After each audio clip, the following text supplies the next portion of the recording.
Assalamualaikum warahmatullahi wabarakatuh. Alhamdulillah, assalatu wassalamu ala rasulillah, amma ba'd. Kaum muslimin yang dirahmati Allah subhanahu wa ta'ala, kali ini kita akan membahas orang yang dulu pernah mengaku sebagai mantan wahabi, kaum muslimin. Ya, entah maksudnya apa orang ini bisa mengaku sebagai mantan salafi, mantan wahabi.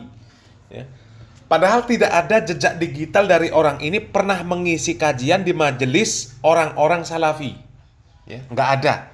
Boleh dicari. Silakan cari ya, jejak digital orang-orang yang mengaku sebagai mantan salafi pernah mengisi majelis taklim yang isinya adalah jamaah orang-orang salafi. Nggak pernah. Ya, nggak ada. Dan kemudian kalau kita melihat video orang-orang yang mengaku sebagai mantan salafi, mantan wahabi, ya, mereka menyebutnya wahabi, kelihatan orangnya itu nggak ada yang beres. Nggak ada yang beres. Ketika mereka menceritakan tentang bagaimana manhaj orang-orang salafi yang mereka sebut wahabi, itu semuanya ngawur. Ngawur. Ya. Bahkan sebagian membumbui dengan fitnah-fitnah yang luar biasa. Ya. Dulu pernah ada orang yang mengaku sebagai mantan dai salafi. Jadi ketika dijadikan dai salafi, dia mengaku digaji 20 juta per bulan. Ya, tujuannya adalah untuk membuat propaganda di tengah kaum muslimin, untuk memecah belah kaum muslimin. Na'udzubillah min dalik. Ya. Ini benar-benar fitnah yang keji kaum muslimin yang nantinya akan dipertanggungjawabkan di hadapan Allah Subhanahu wa taala. Kemudian ada yang mengatakan bahwa orang-orang salafi itu mengkafirkan orang yang tidak sepaham. Ya. Kemudian orang salafi mengharamkan ziarah kubur, tidak mau mendoakan orang yang sudah meninggal dunia, dan sebagainya kaum muslimin. Itu semuanya cerita-cerita bohong, ya, tuduhan-tuduhan dusta. Ya. Dan disayangkan jamaahnya yang mendengarkan pengakuan orang-orang yang mengaku sebagai mantan salafi itu ngangguk-ngangguk kaum muslimin, langsung percaya tanpa tabayun, bayangkan. Ya. Padahal mereka ketika ada orang yang mengkritik ustadz-ustadz yang jelas-jelas mengatakan sesuatu yang batil, mengatakan tabayun dulu, tabayun dulu. Padahal jelas berbicara di media ustadznya itu dan salah. Kok disuruh tabayun? Wong jelas ngomong kok disuruh tabayun. Sementara mereka mendengarkan kabar-kabar tentang orang lain, ya, kemudian mereka langsung percaya tanpa tabayun. Itu kan konyol namanya. Ya. Padahal ya kalau kita mendengarkan cerita-cerita yang seperti itu yang katanya digaji 20 juta setiap bulan, mengharamkan ziarah kubur, mengkafirkan orang lain yang tidak sepaham, tidak mau mendoakan orang yang sudah meninggal dunia. Padahal itu semuanya jelas-jelas fitnah kaum muslimin. Jelas-jelas fitnah. Ya. Mereka nggak tahu para dai salafi itu, ya, sebagian ada yang demi untuk memenuhi kebutuhan hidupnya, mereka jualan parfum, jualan madu, jualan obat-obat herbal, jualan pakaian. Mending kalau jualannya itu punya toko yang besar, ya minimal toko sederhana lah. Ya. Ini nggak punya. Mereka keliling menawarkan barang-barang dagangan mereka. Naik motor-motor, ya motor-motor tua, ya motor butut, menawarkan ke ikhwan-ikhwan. Ya. Seandainya mereka digaji 20 juta dalam satu bulan, kenapa harus susah-susah seperti itu kaum muslimin? 20 juta itu, wah luar biasa kaum muslimin. Ya. Kalau bener gajinya 20 juta sebulan, ini yang 10 juta dihabiskan dalam satu bulan untuk kebutuhan, ya untuk kebutuhan pokok, untuk seneng-seneng, ya yang 10 juta ditabung. Ya nanti nggak sampai 10 bulan, ya udah bisa beli mobil, minimal papan salah. Ya, nggak naik motor butut lagi mereka. Ya. Tapi realita mereka banyak yang ya naik motor butut kaum muslimin. Ya. Kadang mereka diundang isi kajian ke masjid-masjid, masjid A, masjid B, ya. Mereka kehujanan naik motor. Ya. Jadi kalau gaji mereka 20 juta per bulan, itu benar-benar fitnah yang luar biasa ya. Mungkin kalau ada yang 20 juta per bulan, mereka mengajar di mungkin jadi mudir lah ya, mudir di pondok pesantren yang besar ya, mungkin. sampai 20 juta per bulan mungkin. Ya, tapi itu sebagian kecil. Sebagian kecil. Ya. Kemudian katanya Salafi itu mengkafirkan orang yang tidak sefaham, tidak mau ziarah kubur, tidak mau mendoakan orang yang sudah meninggal dunia. Ini fitnah luar biasa, ya.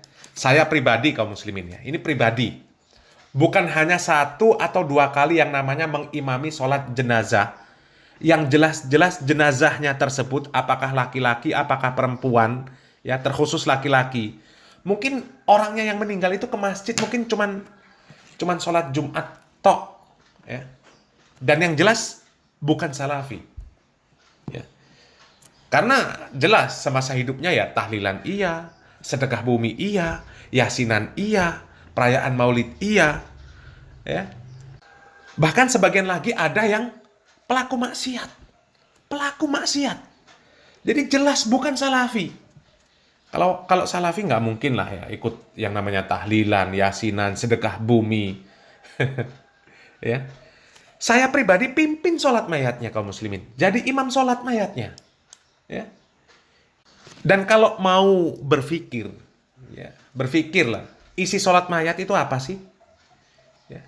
Doa. Ya.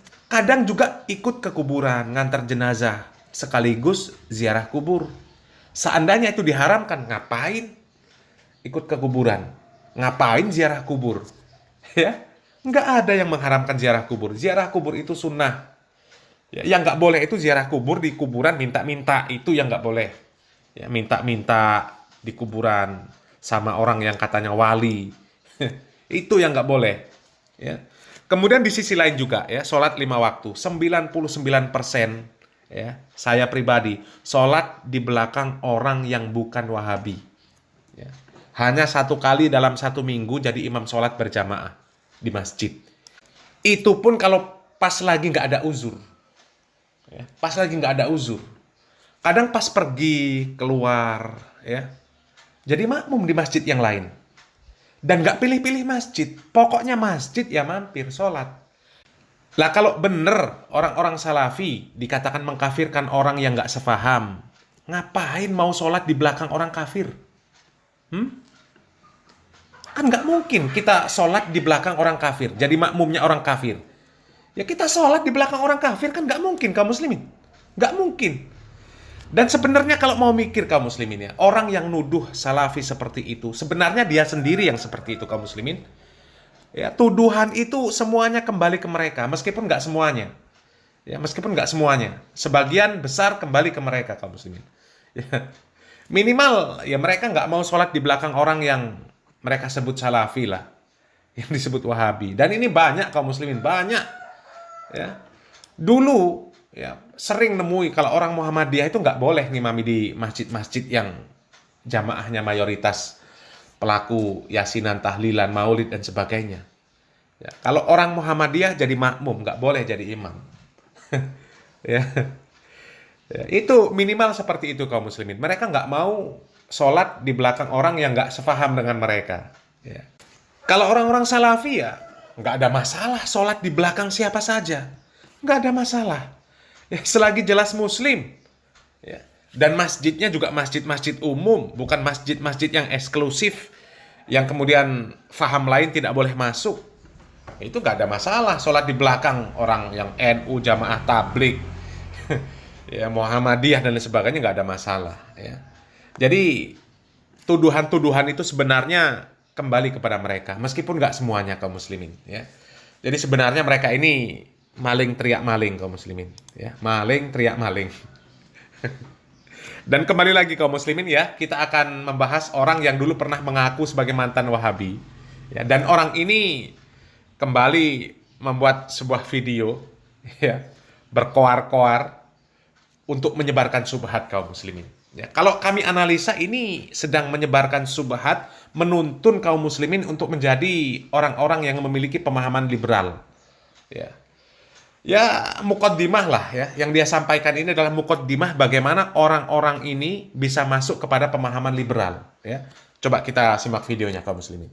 Jadi monggo lah, antum memahami bid'ah dengan versi NU atau Habaib. Antum memahami bid'ah dengan versi Salafi. Tidak apa-apa, boleh gitu loh. Masalahnya itu jangan nyalahkan yang berbeda gitu loh. Masing-masing punya apa? Punya hujah, punya argumentasi.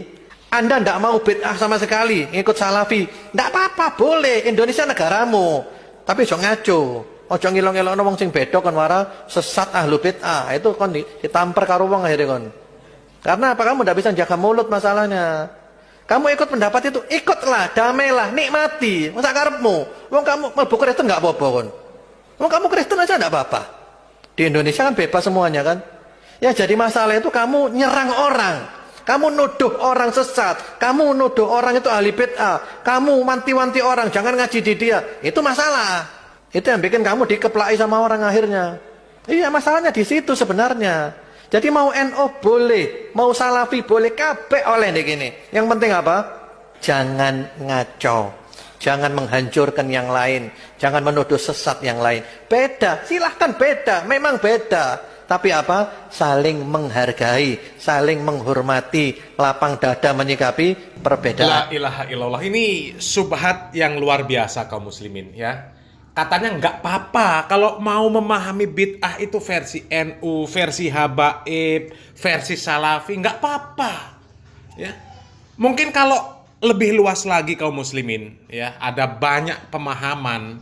Ini boleh untuk mengikuti pemahaman siapa saja ya, pakai pemahaman Syiah, Ahmadiyah. Ya nanti ada apa lagi lah, pokoknya boleh semua.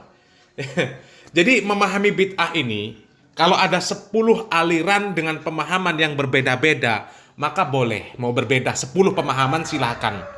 La ilaha illallah. Ini kan rusak namanya kaum muslimin ya. Kalau ini diterapkan di dalam semua perkara, rusak agama ini kaum muslimin, rusak.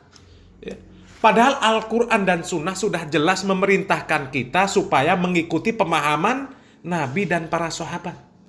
Ya. Dan siapapun yang menyelisihi jalan atau manhaj mereka di dalam beragama diancam neraka. Wa may yushaqqiqir rasul mim ba'di ma tabayyana lahul huda wa yattabi' ghaira sabilil mu'minin nuwallihi ma tawalla wa nuslihi jahannam. Coba kaum muslimin. Ya. Diancam neraka kalau menyelisihi jalan orang-orang mukmin. Jalan orang-orang mukmin yang disebut pada ayat itu, siapa lagi kalau bukan Nabi dan para sahabat kaum muslimin?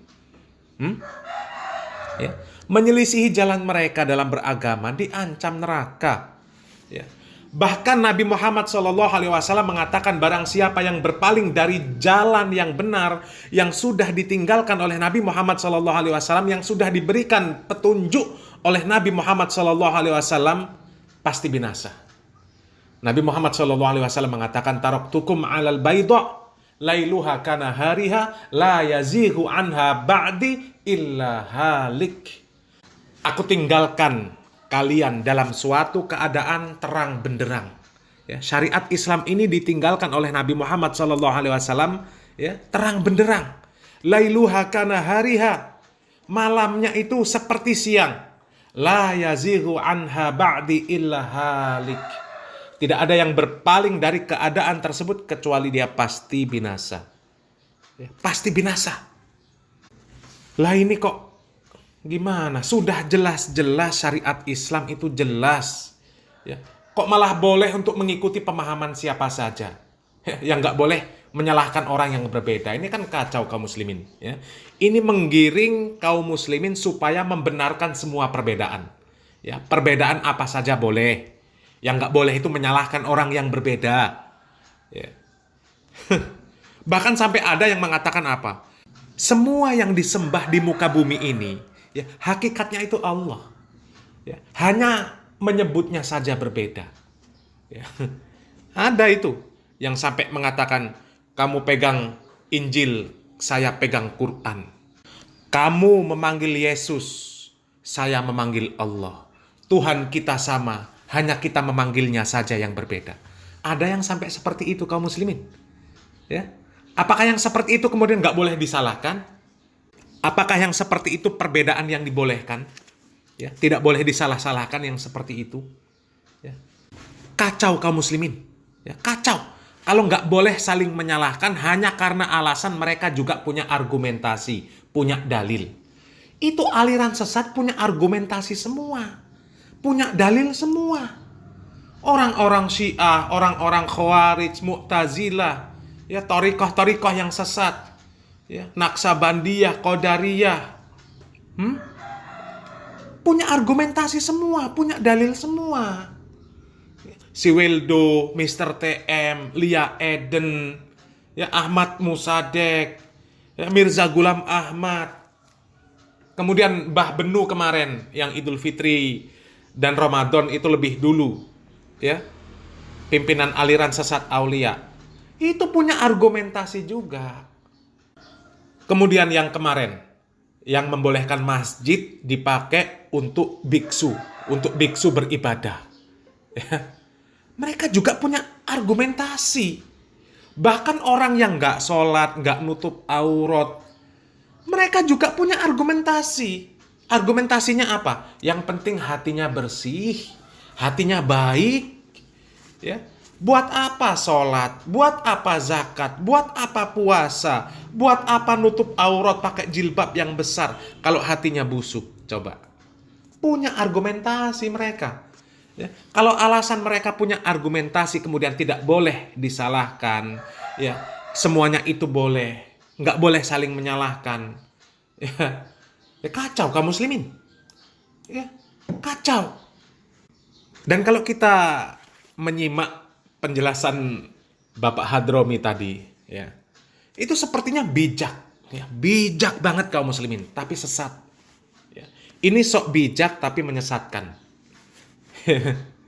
Konsekuensi dakwah itu ya harus menjelaskan mana yang hak, mana yang batil, mana yang salah, mana yang benar, ya.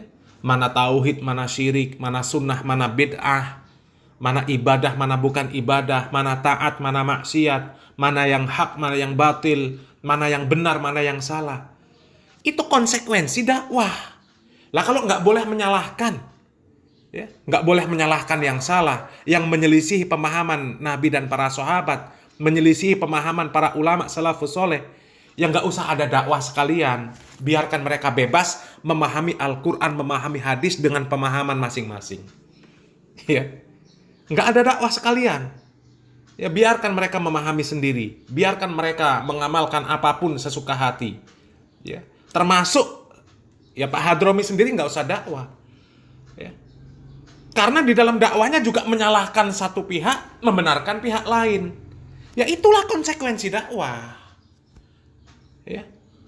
Dan kalau salafi itu, dakwahnya ya sebatas dakwah saja. Nggak ada memaksa. Nggak ada nyerang-menyerang. Nggak ada. Kalau nyerang pakai ilmu, iya. Ya. Mematahkan hujah-hujah orang yang berpemahaman menyimpang, dipatahkan dengan dalil, iya. Dan itu nggak ada masalah. Itu ilmiah. Tapi nggak ada mereka yang sampai memboikot ustadz di luar salafi. Nggak boleh masuk ke wilayah ini. Nggak boleh mengisi kajian di sini, di masjid ini. Ya. Mencekal kajian ustadz, menggeruduk, membubarkan kajian. Ya. Membubarkan kajian orang-orang di luar salafi. Nggak ada. Silahkan cek. Ya. Tapi memang untuk permasalahan mengambil ilmu, mereka punya prinsip. Nggak sembarangan. Asal ustadz boleh diambil ilmunya. Enggak, harus selektif. Enggak boleh sembarangan. Bahkan seorang ulama pun, ulama besar, beliau memberikan nasihat, memberikan wejangan. Ya, beliau mengatakan, inna hazal ilma dinun, fangzuru amman ta'khuduna dinakum. Ya, sesungguhnya ilmu itu bagian dari agama. Maka harus diperhatikan. Dari mana kalian mengambil agama kalian itu, mengambil ilmu itu. Nggak sembarangan mengambil ilmu. Ya. Salah guru, celaka. Ya. Pengennya berpemahaman ahlu sunnah wal jamaah, ternyata dapat Syiah, dapat Mu'tazilah, dapat Khawarij, ya. Dapat Qadariyah, dapat Naqsabandiyah. Na'udzubillah min dalik. Ya. Kalau dai-dai salafi menjelaskan mana yang salah, mana yang benar, ya, mana yang taat, mana yang maksiat, mana sunnah, mana bid'ah, ya, mana yang boleh diikuti, mana yang tidak boleh diikuti. Mereka proporsional, nggak membabi buta, dijelaskan secara ilmiah. Kenapa kita tidak boleh mengikuti perbuatan bid'ah? Karena perbuatan bid'ah menyelisihi sunnah, mematikan sunnah. Bid'ah diancam neraka. Dan mereka menjelaskan apa definisi bid'ah. Ya, ilmiah. Tapi coba lihat itu, ada kiai-kiai yang sampai mengatakan selain NU salah semua. Selain NU masuk neraka. Kalau ada di luar NU bisa masuk surga, pasti ditolong oleh orang-orang NU. Coba. Coba, sekarang ada nggak Ustadz Salafi yang mengatakan seperti itu? Selain Salafi masuk neraka, selain Salafi salah semua. Nggak ada. Itu cuma tuduhan kalian yang mengatakan Salafi merasa benar sendiri, menyalahkan orang yang berbeda, menyesat-nyesatkan. Coba. Ya, itu kan cuma tuduhan. Sementara perkataan yang seperti itu, yang kami sampaikan tadi, yang mengatakan selain NU salah semua, selain NU masuk neraka, kalau ada orang yang bisa masuk surga tapi tidak NU, itu pasti ditolong orang NU. Itu nyata disebutkan. Kiainya ada. Ya, selain NU salah semua, ada kiainya yang mengatakan seperti itu. Kalau Salafi, coba sebutkan. Ada ustadz yang mengatakan seperti itu? Nggak ada. Wallahi nggak ada. Ya. Dan mana komentar Pak Hadromi coba ya, terhadap tokoh-tokoh yang seperti itu? Ya, coba ada yang sampai menyerang, membubarkan kajian orang yang nggak sepaham. Ya, mana komentarnya coba? Ada Salafi yang sampai seperti itu? Nggak ada. Mereka hanya menyampaikan ilmu. Mana yang salah, mana yang benar mereka jelaskan. Mana sunnah, mana bid'ah, mana ketaatan, mana kemaksiatan. Mereka jelaskan. Ya. Tapi kelompoknya Pak Hadromi coba, ada yang sampai menyebut Wahabi kurang ajar, Wahabi setan alas, bentukan Yahudi, mencaci maki Wahabi berpahala, bahkan pahalanya lebih besar daripada berzikir. Mana komentarnya Pak Hadromi? Coba. Ada Salafi yang seperti itu? Nggak ada. Nggak ada. Wallahi nggak ada. Ya, mereka cuma menjelaskan ini sunnah, ini bid'ah, ini ketaatan, ini kemaksiatan. Sunnah dibalas surga, bid'ah dibalas neraka. Ketaatan dibalas surga, kemaksiatan dibalas neraka. Ya. Dan yang mengatakan seperti itu bukan Salafi. Salafi hanya menyampaikan ayat Al-Quran, menyampaikan hadis Nabi Muhammad SAW. Ya, kalian saja yang kepanasan. Ya. Aslinya orang seperti Pak Hadromi ini punya keinginan mereka boleh menyampaikan pemahaman mereka. Ya, boleh memerintahkan umat Islam untuk melakukan apa yang mereka pahami.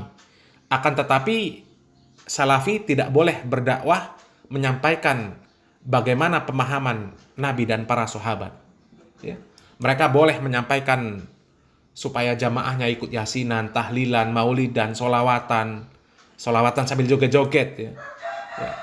Tapi Salafi nggak boleh menyampaikan bagaimana cara ibadah yang benar, yang sesuai dengan tuntunan syariat Islam. Itu tujuan mereka. Ya kan bahaya kaum muslimin kalau pemahaman apapun semuanya boleh. Yang nggak boleh saling menyalahkan, bebas kita ini. Yang nggak boleh saling menyalahkan orang yang nggak sepaham. Ini pemahaman orang liberal. Ya, pemahaman orang liberal yang seperti ini, apa saja boleh. Boleh memahami agama ini ikut pemahaman siapa saja, terserah. Rusak kalau seperti itu kaum muslimin. Rusak. Na'udzubillah min dzalik ya. Mudah-mudahan kita dijauhkan dari dai-dai yang seperti ini kaum muslimin. Na'udzubillah min dzalik. Ini menggiring kaum muslimin untuk berpemahaman liberal. Na'udzubillah summa na'udzubillah min dzalik. Ya, semoga bermanfaat. Barakallahu fikum. Wassalamualaikum warahmatullahi wabarakatuh.